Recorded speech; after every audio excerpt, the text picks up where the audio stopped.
মসজিদ খানকা বিভিন্ন জায়গায় আলোকসজ্জা করা শরীয়ত সম্মত নয়। রসুলের যুগে হয়নি, সাহাবীদের যুগে হয়নি, তাবিদের যুগে হয়নি, তাবিদের যুগে হয়নি। এটা আসছে কখন থেকে আমরা জানি। এই শবে বরাতের সালাত, শবে বরাতের এই গোসল, শবে বরাতের হালুয়া রুটি নিয়ে আমরা দেখি অনেক মিথ্যাচার করা হয়। 400 হিজরি যেহেতু ইরান এই অঞ্চল ছিল অগ্নিপূজকদের বসবাস।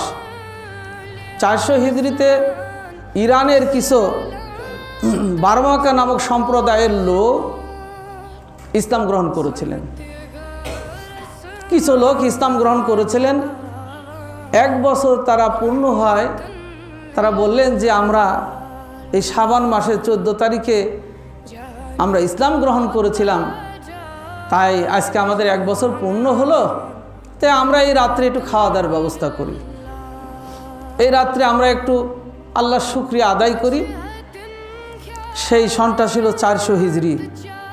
সেই রাত্রে তারা কিছু খাওয়া দাওয়ার ব্যবস্থা করলেন, সেই রাত্রে তারা কিছু জিকির তাসবিহ করলেন। দেখা গেল প্রথম বছরে যা হলো তার পরের বছরে আরও, তার পরের বছর আরও সংখ্যায় বাড়তে থাকলো। এইভাবে বাড়তে থাকলো, আস্তে আস্তে ছড়ে গেল যে শাবান মাসের এই তারিখ আমরা ইবাদত করছি, এই তারিখ অমুক সম্প্রদায়ের লোকেরা ইবাদত করে। এইভাবে এই রাত্রিতে ইবাদত করার ব্যাপারে, রাত্রিতে খাওয়ার ব্যাপারে একটা প্রথা চালু হয়ে গেল। আর আমরা তো না জানেই অমুকে করেছে, অমুকে আমল করে, অমুকে বলে, এর উপরে আমরা বিশ্বাস বেশি।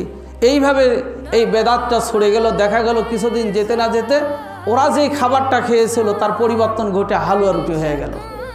হালুয়া রুটিকে বৈধ করার জন্য এর সাথে উহুদের যুদ্ধটাকে এর সাথে লাগিয়ে দেওয়া যায়। রসুল সাল্লাল্লাহু আলাইহি ওয়াসাল্লাম উহুদের যুদ্ধে দাঁত রসুলের ভেঙে গিয়েছিল, তাই রসুল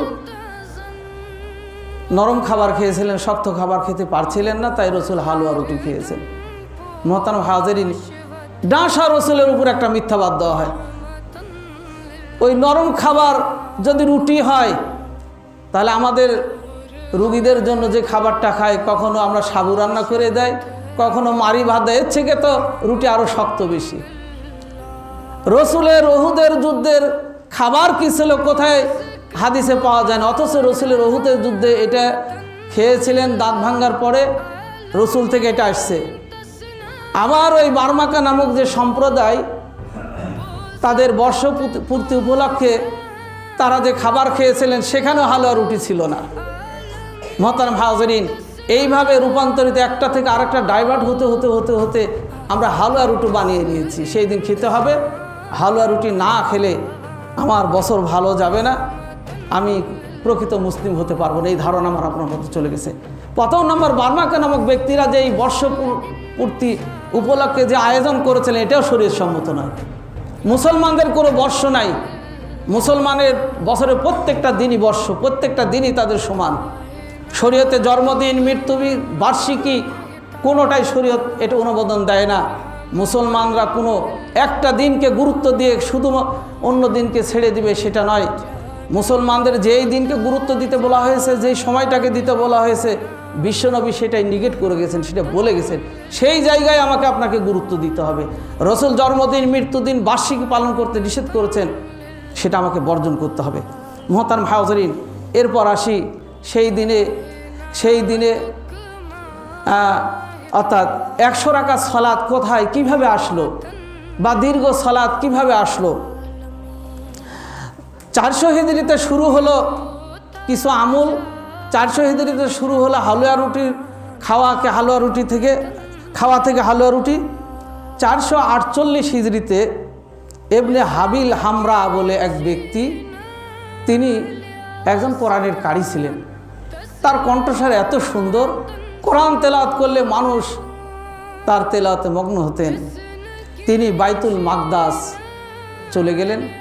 সেখানে যে শাবান মাসের 14 তারিখ দিবাগত রাত্রে এশার সালাত পর তিনি নফল সালাত আদায় করছিলেন, কেরাত দিয়ে সুন্দর করে কেরাত পড়ে পড়ে কিয়ামুল লাইল করছিলেন।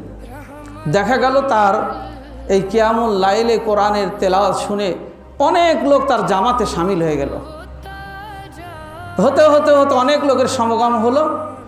দেখা গেল সেই বছর যা হলো, পরবর্তীতে তিনি ছিলেন না।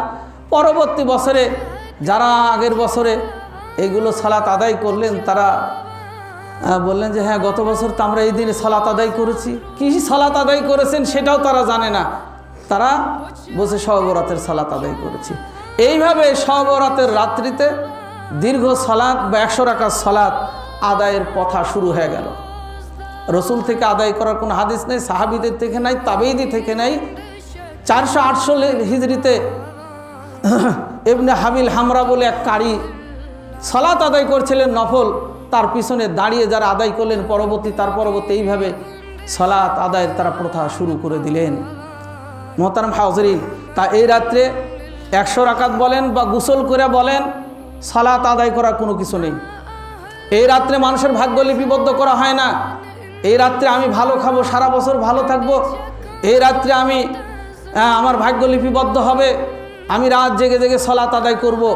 শবে বরাত উপলক্ষে, শবে বরাতের নিয়তে, শবে বরাতের উদ্দেশ্যে, ভাগ্যের উদ্দেশ্যে আপনি যে আমলটাই করেন না কেন, সেটা কোনোটাই শরীয়ত সমর্থিত নাই। তাই আমরা বছরের অন্যান্য রাতের মতো এই রাতটা আমরা পাড়ি দেব। ওই রাতটাও আমরা যদি অন্য মাসে, অন্য সময়, অন্য রাত্রে ইবাদত করব, সেই রাত্রেও কোনো নিষেধ নাই। কিন্তু বিশেষভাবে এই রাত্রে আমাকে গোসল করে 100 রাকাত সালাত আদায় করতে হবে। এশার পর থেকে 100 রাকাত সালাত আদায় করলেন, ফজরের আগে আপনি যে শুয়ে পড়লেন, ফজরের জামাতে আসলেন না, ফজরের সালাত হলো না। এই যে দেখছেন না, ইদানিং তাফসির মাহফিলগুলোতে সারা রাত ইবাদত হচ্ছে, বক্তাও কাঁদছে, মুসল্লিরাও কাঁদছে, শ্রোতারাও কেঁদে পানি দিয়ে ভিজে ফেলছে, মাগার সকলে যে ঘুমাচ্ছে, ফজরের সালাত নাই। অধিকাংশই ঘটছে। শরীয়ত ফরজ বাদ দিয়ে নফল করতে যে আপনার ফরজ ছুটে যাবে, ফরজ আপনি পালন করবেন না, ওই আমল রাত জেগে জেগে, ওই আমল আপনার রোজা করে করার কোনো প্রয়োজন নেই। আপনি রোজা করতে যে অসুস্থ হবে, রমজানের সিয়াম পালন করতে পারবেন না। আপনি রাত জেগে 100 রাকাত সালাত আদায় করলেন, সকলে ফজরের সালাত আদায় করলেন না, এমন আমল শরীয়তে সমর্থিত না, সমৃদ্ধ গ্রহণ করেন না।